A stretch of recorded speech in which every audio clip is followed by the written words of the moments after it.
I think that conventional organizations, organizations of any kind, are going to have to get a whole lot better at managing unexpected events than they currently are.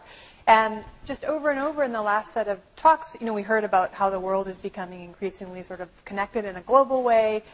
There is a lot of talk about how things seem to be speeding up.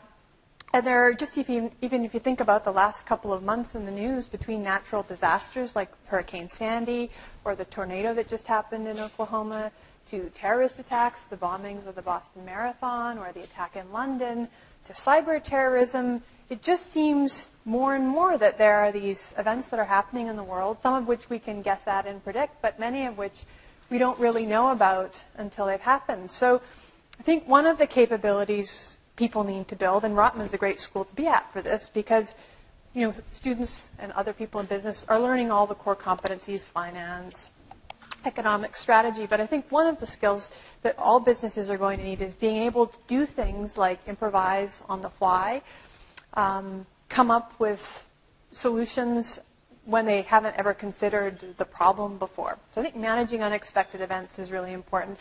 And there's a set of organizations that I've been studying a lot, which are high reliability organizations, so nuclear power plants, aircraft carriers, organizations that have the potential for many, many accidents. There's errors all the time that could actually occur. And they've gotten really good at managing, sort of catching errors when they're little, keeping them from becoming big problems. And I think some of those skills that those organizations have gotten really good at are ones we're going to have to figure out how to translate to conventional organizations. Now, the trick is in the translation. Yeah. That's difficult to do. But I have a particular interest in healthcare, and that's something that a lot of healthcare organizations are doing work in. But I think all kinds of organizations are going to need to start building that capability for managing interruption. I think that companies are very good with coming up with all kinds of models to predict and forecast their businesses. But what I think is problematic with them is that they always assume that we are rational human beings. They assume that we can take all the information that is out there, that we can weigh how important each piece of information is, and then we sum this up, and then we find out, okay, what is the optimal solution, and then we act upon it. But, I mean, the truth is, if you think about how you make decisions, or if I think about how I make decisions, I have my cognitive limitations. I'm influenced by emotions and all of that. So I don't necessarily always make irrational decisions. And I do think that for companies, I think it's really important to understand that and to realize that and to incorporate that in their modeling, as well as when I think about, okay, well, how can we change the behavior of our clients? How can we motivate our employees? I think it's important to understand that it's not all about, rational decision making. So we actually have data in our studies. We ran experiments. We actually have data to show that when you put people in a mindset of calculation, when you give them tasks, when you give them calculations to do, it actually overshadows their values, making them more likely to engage in ethically questionable behavior such as deception or lying, etc., etc. So there are moral consequences of calculation, of rationalism, which seems to be very benign and, scientific. Yeah. We've gotten into a conversation which is good, which is excellent. But did you have anything else that you wanted to say as your thought on the next big idea before I? I think there are two things that sort of guide my research when I think about what are the future trends. The first thing is that is really about the increased human impact on our environment, and the issues that I think becoming more and more important, not only for organizations but societies in general, is how we can preserve resources, how we can protect our environment. So Nina and I are collaborators on several of these projects that we are trying to look at what are the psychological mechanisms behind when people are more likely going to waste resources, when people are most likely going to engage in behaviors that are friendly to the environment.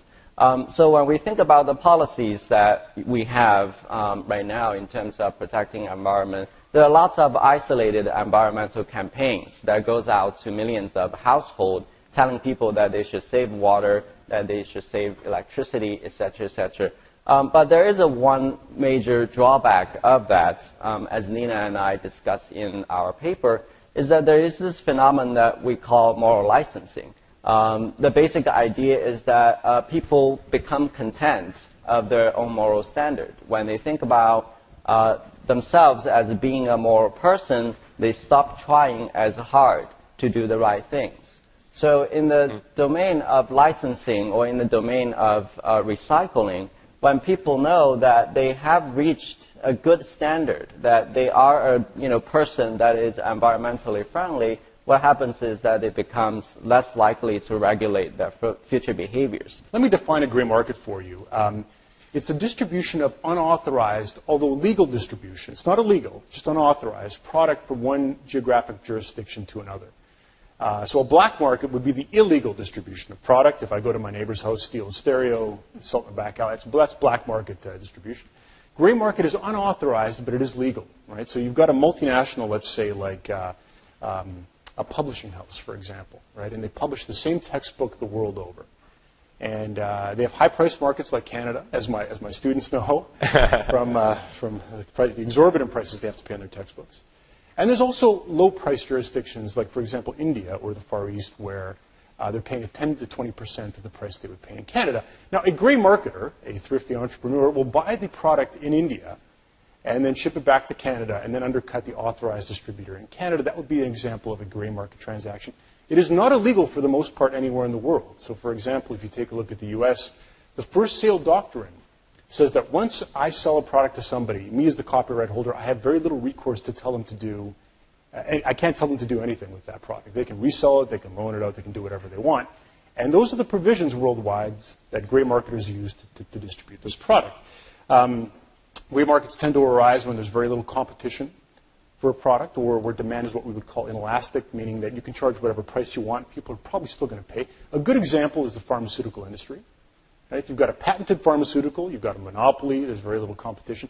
If you need that drug to live, you're going to pay anything that it takes to get that drug. Right? It's a patented pharmaceutical, no competition, inelastic demand. That's exactly when a gray market should arise. And in fact, this is one I think we're all familiar with, is the gray market for Canadian pharmaceuticals by American consumers.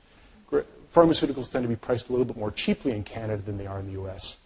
And as a result, for a while, we had busloads of American seniors coming up to Canada to purchase their drugs a bit more cheaply. Here, there's been a bit of a crackdown on that, but that would be an example of gray market distribution.